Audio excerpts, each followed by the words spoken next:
All right, so it's myself, Jeff, Alex, and today we've got special guest, Mr. Joe Chura. Welcome aboard, Joe. Thanks for joining us today. This is awesome. Thanks for having me. Fantastic. Before we get started, we typically do just a little bit of housekeeping.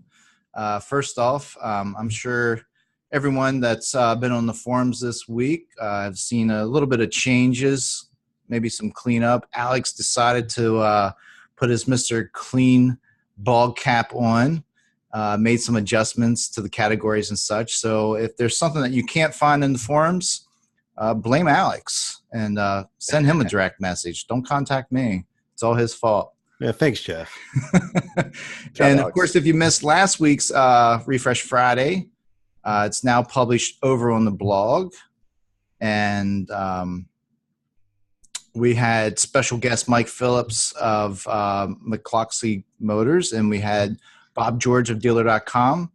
And you'll never say McCloskey right, will you? I know, I probably won't. How do you say it? McCloskey. McCloskey. I thought that's how I said it. Nope. Whatever. I'm trying to do a screen share here, but for some odd reason, I don't see the button. Anyways, you know what? I had a lot of people say that was one of the best Refresh Fridays to date. And I'm thinking probably most likely because we had Alex's pretty face on display for the first time. No. But still great compliments. So that's fantastic. Well, Bob is a smart guy, so I'm sure that had something to do with it as well. It probably did. Absolutely. And then be sure to check out the blog. We've got the latest post from Ilana Zur, how dealers can handle Facebook and their new algorithm. And, of course, the announcement of Alex being back in the driver's seat here on Dealer Refresh. He's made me shotgun, so I'm driving shotgun right now. I'm all right with that. So hold on. You're fast right. Hair blowing in the wind. Right. Is it a convertible? Actually, yeah. Jeff's hair doesn't blow in the wind, though. Yeah, that's true. All right, this is not about making fun of Jeff. Yeah. All right, seriously. No, we're envious. Is that what that's all we're saying? Yeah. All right. Fantastic. Where is the screen share? Oh, here it is. God, that's horrible. That's not the right one. Anyways, here we go.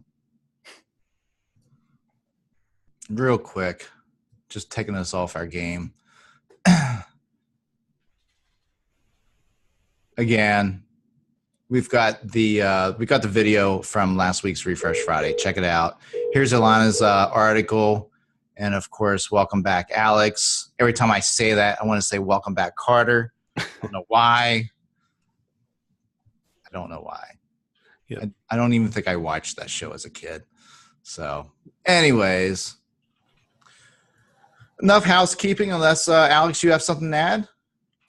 Nah, let's give the people what they want. Exactly. Not us. So, yeah, if you're just joining us, again, it's myself, Alex, and we've got special guest, Mr. Joe Chura.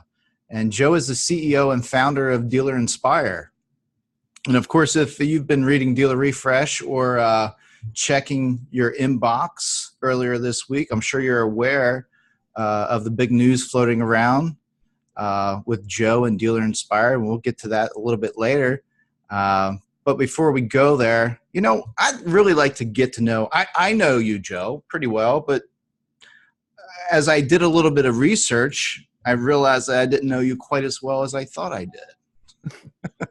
So, again, Joe being the CEO and founder of Dealer Inspire, let's all get to know Joe just a little bit better. So welcome, Joe. Maybe you could take us back to the days where you got your start in the automotive industry. And I'm not just talking on the dealer or vendor side. Like, let's go just a little further back. All right. Well, we'll start from the beginning. So I was 19 years old. I found I was going to be a father. So I needed to get a job I needed to get a good job. So I was fortunate enough to apply and get a job on the Chicago Assembly Line, building the 1998 Ford Taurus. And my first job was in the trim department, put on B-pillars, scuff plates, door rubbers, seat belts, and very quickly I realized that it was a very, very tough job. But what it did do is Ford had some great programs, and I applied for those programs and worked my way through school while I was working on the assembly line. So I'd read, as I was building cars, I would read paragraphs of text, and it turns out it's a really good way to retain information because you're just reading like 3 or 4 sentences at a time. And graduated magna cum laude, started my master's at IIT, was able to work my way up through the product development team at Ford, the breadboarding team specifically. And I was still a UAW employee, and then I applied for a job for the marketing sales division after college when I was in my master's program. And was lucky enough, I'll forever remember Patty Foyt, who interviewed me in the Ford regional office in Downers Grove, Illinois. And lucky enough, they took a chance on me. They didn't really know how to transfer a UAW kid to Ford corporate, but I was fortunate enough to make that work and took every opportunity to. I was just so humbled and blessed that, you know, I was coming from the factory floor, and now I'm in an elevator in this office building, and I just couldn't believe I was working for the same company, and it was a great experience. And I was at Ford for so this was early 2000s, and just happened to be the time when internet was taking off. There's a bunch of deals with BDCs and Reynolds and all that. Before you go too far, you're going ahead. So we had, you know, I think we had, you know, one of the questions was, how did you get from the assembly line to Ford marketing team? Of course, you answered that. And then the next question for you was, you know, how did you go from being Ford marketing into being a GM at a Ford dealership? And I believe that's where you're going with this. Yeah, it is. So after 10 years of being at Ford, I was handed the keys as a general manager, and told to figure it out essentially, and started at a store in outstate Illinois, a Ford store. Absolutely was shocked in how difficult it was to be a general manager. I was shocked because I thought having the corporate background, the background that I had, would have a lot of the answers. But I remember the first day, a few things happened. One is the finance manager brought me a Foursquare and asked me to approve it. And I looked at it and I said, "What is this?" But I was the GM. I was the guy in charge. So I'm looking at this Foursquare. I didn't know if it was making or losing money, so I just signed off on it. What was the gross on that deal? Well, at the time they used people still probably reference 4-pounders and 5-pounders. I don't remember. It was we still something upwards of over 2, I'm sure. And that was the start of the whirlwind. Also, that same day, we had local television came in and said I needed to shoot a commercial that weekend or that Friday, and I asked them about what. From the marketing side, the marketing was planned well in at least 30, 60 days. And I had to come up with a script and create a commercial, which was my breakdancing commercial. Oh no! So what you're saying is it wasn't about your breakdancing skills. Oh, that was my script right there. Yeah, I'll do anything to sell you a car. So yeah, people would come in and talk about that commercial. It was just good fun. The election at the time was right around then, and there was a lot of political ads, so I thought I'd play up on that a little bit, and that was it. So I learned a ton about retail. Being a general manager, obviously you have to. It was a smaller store, so it wasn't. I learned parts inventory and fixed operations. And when I was at Ford in the marketing team, I was just marketing and sales. I didn't really know much about fixed ops, so I was able to learn that along the way, and then essentially spent 2 years as a general manager. Was a great learning experience, and then left there to run a BDC for a friend of mine who I was his Ford rep in 2000, in the early 2000s, and started essentially a BDC. We were going to start a business together, but then I looked at their processes and so forth, and they needed a lot of help. So I was like, let me dive in and let me help. And we were able to increase sales by quite a bit in 2010. And at that time, I discovered actually DealerRefresh, and I discovered this whole world of digital marketing automotive that I didn't know was out there. I never went to a conference. I didn't know any of that. All I knew is marketing sales. I knew automotive. And ever since I was a kid, I was just like a complete geek when it came to computers. I was programming Commodores when I was in third grade. So I mean, 64, baby. That's right. So my worlds kind of collided, and I was like, wow, there's this world out there. And really in 2010, I did everything I could. I shot videos. I did a lot of SEO, built websites myself, and then takes me back to the days, right, Alex? Yeah, that's right. Yeah, it seemed life was simpler then, I would say, and not quite as rewarding. Yeah, that's true. So it was a lot of fun though, and so I could do this for other dealerships. I partnered with Matthew Cole, as you guys probably know Matt, Mike Magnuson of Pinnacle Advertising, partnered up with him too, and then we started Launch. Shortly thereafter, Mark Damon came on, who's co-founder of Dealer Inspire, and really we just started off as an SEO company. That's all we were. We built content. I created the content myself. I was just infatuated with search. I'd go to SMX Advanced back then. Like, I was there when Schema was announced. Like, I just really loved search, and then started in early 2011. Started taking on a couple clients.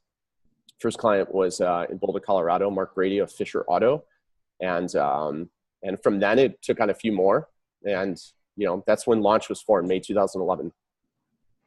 2011. Nice. Well, Yep. you moved pretty quick then, man. What's that? I said you moved pretty quick. I try. Yeah.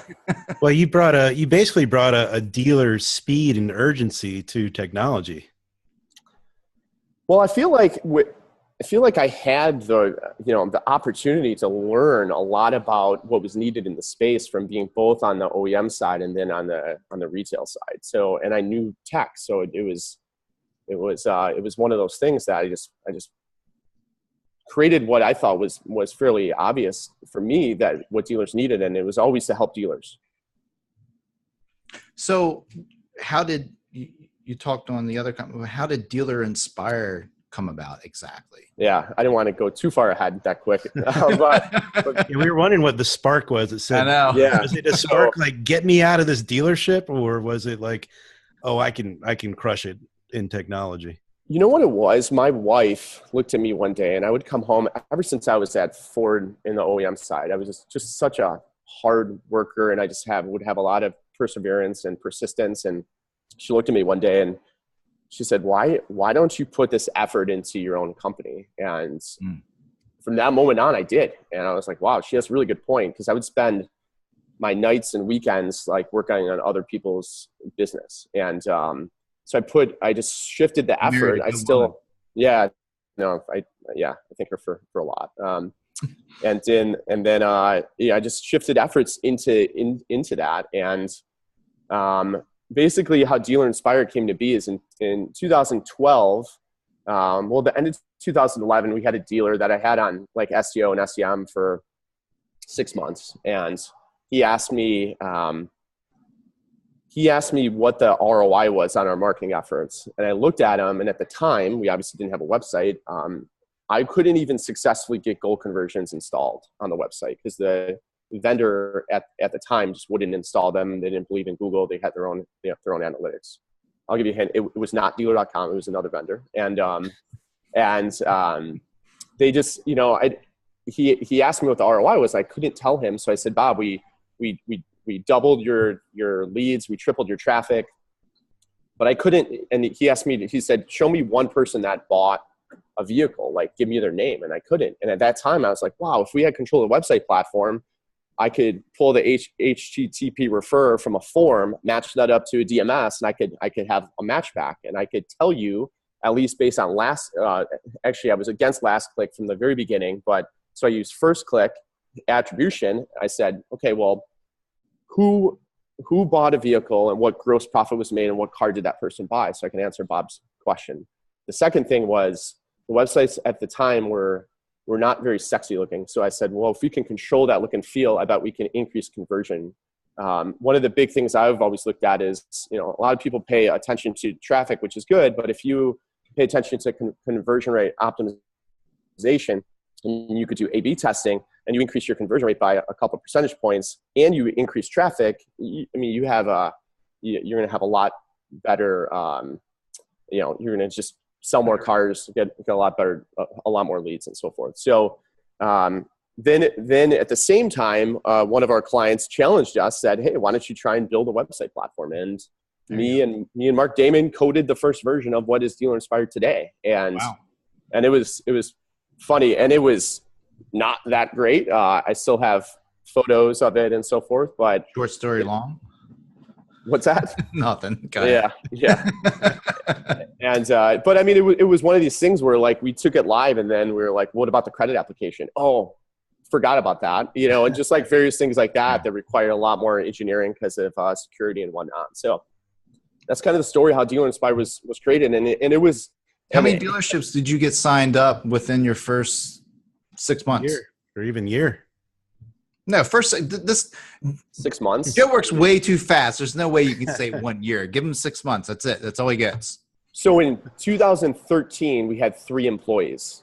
We had maybe 30 websites in 2013. Yeah. One dealer group that was about 10 to 15 sites, and then a lot of launch clients that we went to our launch clients. And we said, "Hey, how about a website?" And they looked at our designs. They looked at the fact that we can report on ROI, and they said, "Yeah, let's do it." So it was you and Mark, and then who was the third employee?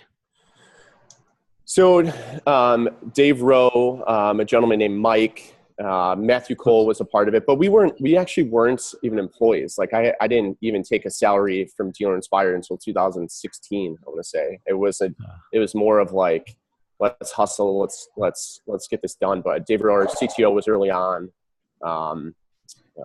Mark Damon, Matthew Cole, myself. So 5 or 6. Yeah. So what was the original price for Dealer Inspire? $8.99. $8.99. Yep. Any setup fees? $8.99. Okay. Of course. We modeled off of obviously. Got to use that to negotiate with. Come on. Right. Yeah. Nice. That's a great story. Thank you. Yeah, it was a lot of fun to look back at those memories, and we didn't even have an office. Like we were in a public library, and I would put my name on the quiet room doors, and the librarian would come over and yell at me every hour to get out of there. And I had interviews in there. People actually accepted jobs in there. It was pretty insane at the time. So Joe, allow me to ask, where are you guys at now on a dealership count? If that's if you can answer that. Sure. We're north of 1,700 dealers right now. Wow. That's huge. Yeah. I mean, especially for a short period of time. I mean, especially in this, and within this industry, I know other vendors that have nowhere near that number, and they've been around way longer. Yeah, we've really believed in product, and we've really believed in service, obviously. Yeah. So it's one thing to have a really. Do you think it's more product or service? I think it's really a combination of both, right? So I look at it as Dealer Inspire, the product is a really sexy car, but if the car breaks down all the time and you can't get it serviced, you're going to trade it in for something else. So I make sure that, our customer service KPIs are the best, because we have a target on our back. The more we grow, the more people will look at any single thing that happens and say they're growing too fast. And I know that it's clear. If I look at the way we created our organization though, like last year we had 5 salespeople. Like this year we have 9.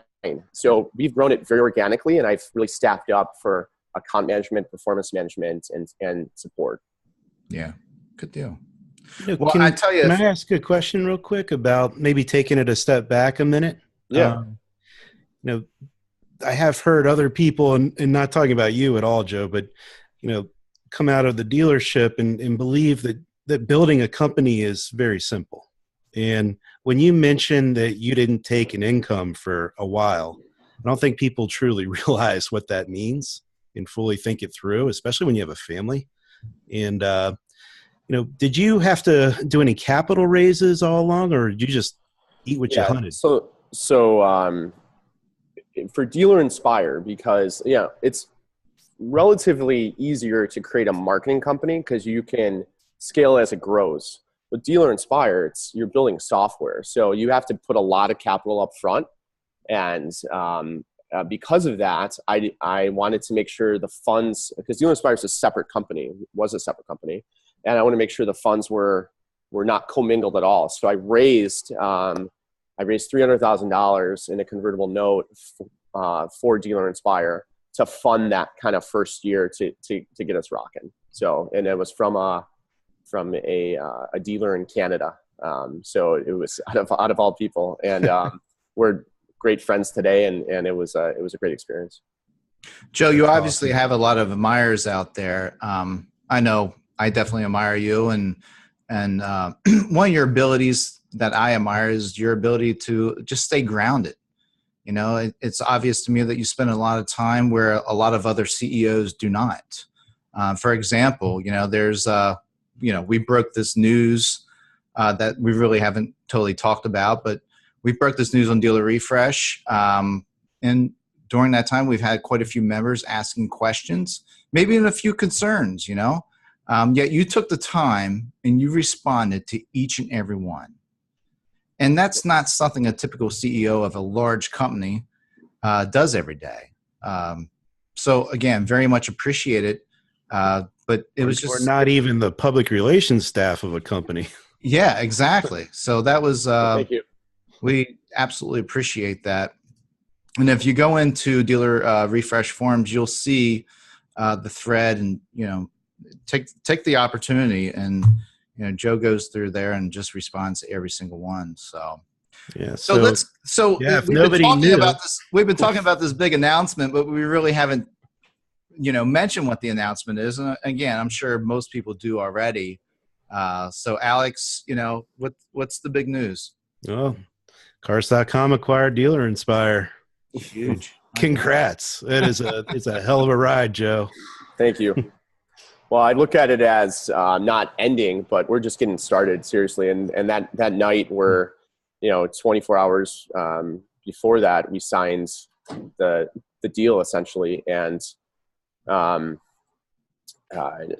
night we had that next day we had a big meeting here, and we celebrated a little bit. And I was in bed by 9:30. I was exhausted, and I was up the next morning just ready to go. And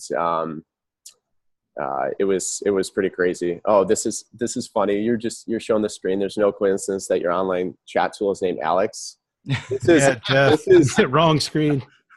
Well, this is the weirdest. That is the weirdest. You can't go there yet. We'll get there. All right, get there, please, because I have to address that, because that is a very odd coincidence. We'll allow you to adjust that. Yeah. My screen share is not working properly, Dan. I'm going to write that down, because we got to circle back to that. Yeah. Gosh darn it. Well, before we get there, so basically the acquisition's a little north of 160 million now, and then there's some money to earn over the next 3 years. And can you elaborate on anything you plan to do in the next 3 years to earn that extra 40 plus million? Maybe that's a leading question, by the way. Yeah. You mentioned something in the forums that caught my eye, by the way. Yeah. So if I look back at my plan from 2013, 2014, it wasn't just to build a website. It was to build the end-to-end solution for dealerships to help them and be a lot more efficient. And that obviously would entail a CRM system. And this is something that there's no coincidence that our team did way more of the work than I did. Conversations are our messaging system. We built that early on because it now lays on top of Online Shopper, our digital retailing platform, and it's going to lay into our CRM. The other cool thing about that is because of the chatbots, which we'll touch on the name of our chatbot, I'm sure, in a little bit, but because of that, I could take the technology that we've built on conversations and apply that same technology from an AI perspective into the CRM. And the CRM, I'll tell you, it's going to be called Automatic. And I think I'm going to position it right now and say that when it comes out, and there's a lot of work to do. There's a lot of smart people I still need to talk to and consult with and have dealers go in it. But I have a few things I'm focusing on regarding it, and it's going to be simple, as simple as it can be, and give, I think, dealers a nice advantage. That sounds good. Yeah. So, I mean, you've lightly spoken on a few different integrations, and of course, being acquired by Cars.com, and not too long ago, Cars.com acquired DealerRater. Any integration points there that you're looking at?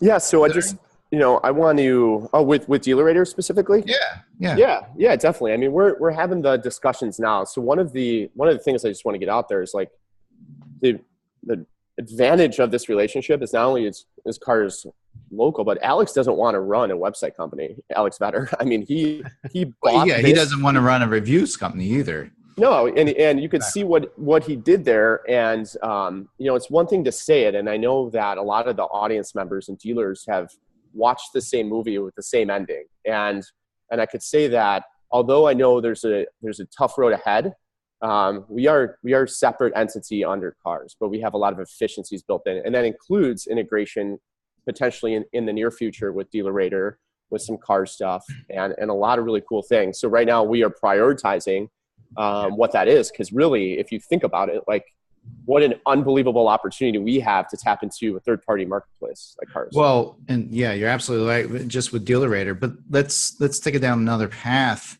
I've always had the great pleasure of being pretty good friends with Alex Vetter. I think him and I go way back, talking about lacrosse back in the days. But it wasn't too long ago, I was on the phone with Alex, and we were talking about online buying. And I know at the end of the day, maybe at that time, he wasn't too keen or a big champion of online buying. Yet it's one of your more prominent offerings is your online shop or real-time online car buying. Are you guys have you already gone head to head? Are you duking it out back in the back offices over this? And I've heard Alex has a good swing, so be careful. Yeah, no, he probably does. We haven't gotten an altercation like that, which is a good thing for everyone.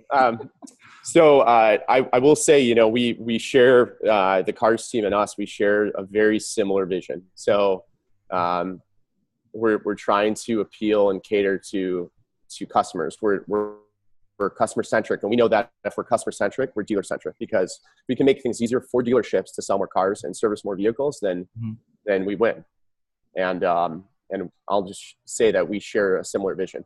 And with the similar vision, there's no coincidence that your online chat tool is named Alex. It's funny is when this happened, when we started talking, we started pushing Alex out there, and Alex was named after Alex Murphy, RoboCop. Oh wow! Oh, that's a good one. Yes, and that's exactly why I named it Alex. And then all of a sudden I meet Alex Vetter, and we're getting closer and closer to make this happen. And I'm like, oh no, we're gonna have to do a big PR that we're changing the name Alex to. I'm proud to announce today on DealerRefresh, the new name of our chatbot is Anna. You went from Alex to Anna. You could have gone for Eddie. It's kind of close to that. We needed a female name. Females are kept it at Alex. No, it's Anna. They're all female names. Let's have a guy name. Well, the cool thing is, I aspire to build a virtual call center that will have a lot of different personalities. So we'll get to use a lot of change different it up. By the way, any background on the name? Anna? New name? Yeah. For anybody?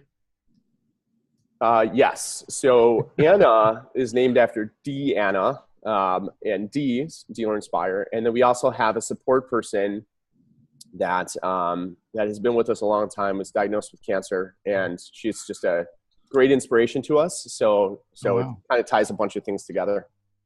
That's nice. That's awesome. Great story. So are we going to witness, going just back to the online buying solution, I've just thinking about this, are we going to witness any type of online buying solution that maybe starts off on cars.com? And if you happen to be a dealer-inspired dealership website, there's this nice, smooth transition. I mean, it makes sense to me. I'm thinking way ahead, maybe too far ahead.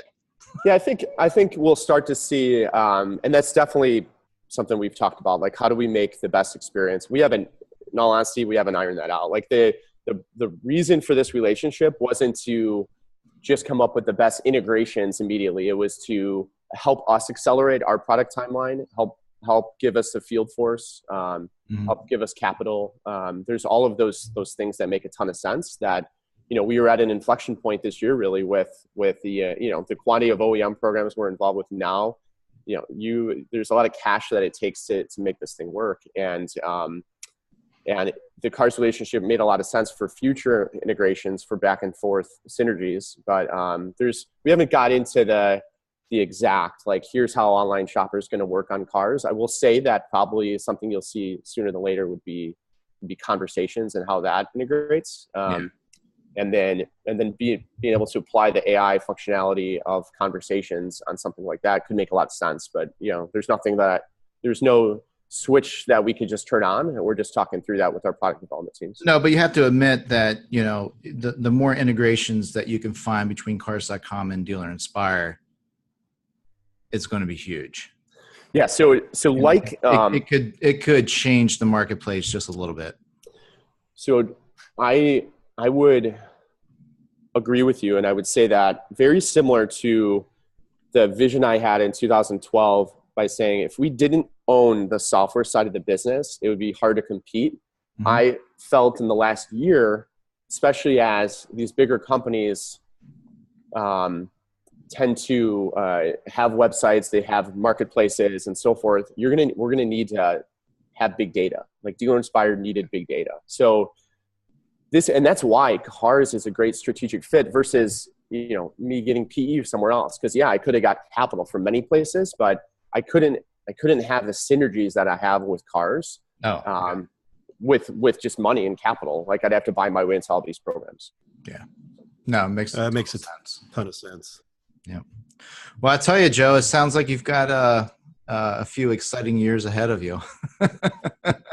So I'm super excited. Yeah.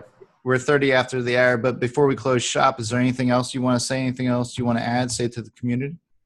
I just wanted to tell everyone that, there's obviously going to be chatter. You guys have watched the movie before, but I will say that this is all I know. This is what I do for fun, as sick as that may sound, but I am more motivated than ever to change the ending of the book for everyone. And I want to do things and our team does, and Alex and Cars, to truly help dealers. We feel like, there's increasing competitive threats out there through the Amazons and many other companies like that, because the reality is consumers are going to go toward the easiest experience possible.